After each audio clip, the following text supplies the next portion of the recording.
When we talk about gold, viewers have to understand that there are really two different prices for gold. There's the price you pay when you go into a gold bullion dealer and you buy a bar of gold. And there's the price that you see on the COMEX, which is a paper exchange for gold.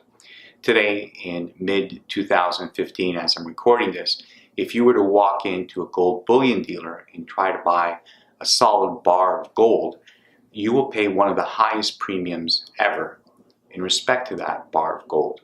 The reason being is there just isn't that much gold out there. On the other hand, on the COMEX, if in the middle of the night somebody, a speculator or investor, an institution drops $100 million or $200 million worth of paper gold, it's going to bring the price of gold down. Looking at the supply and demand situation of gold, because in the end of the day, regardless if it's paper gold or real gold, the regression to the mean by the supply and demand equation is what's going to matter. And we look at, starting with the supply, we see that in the United States, US gold miners have produced 11% less gold in the first quarter of 2015 than they did in the first quarter of 2014. Canada is a major gold producer, is producing less gold. South Africa, another major gold producer, is producing less gold. The reason that's happening is that as gold fell from $1,900 an ounce in 2011 to $1,100, $10,050 today, mines cut back on their exploration programs.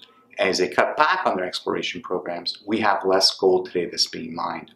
If we move now to the demand side of the equation, we see that central banks purchased in the first quarter of 2015 119 tons of gold. That is the 17th consecutive quarter that central banks have purchased gold. Russia on its own in the month of June bought 25 tons of gold. That makes Russia the world's 6th largest hoarder of gold.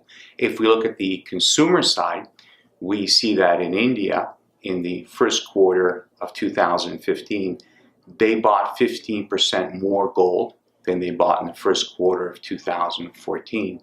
And even China, which has a slowing economy compared to the way it used to grow, we see that in the first quarter of 2015, Chinese consumers imported about the same amount of gold that they brought in the first quarter of 2014.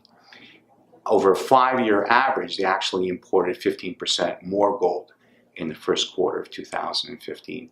Moving domestically into the United States, we see that the US Mint during the month of June sold 76,000 ounces of gold in American Eagle coins.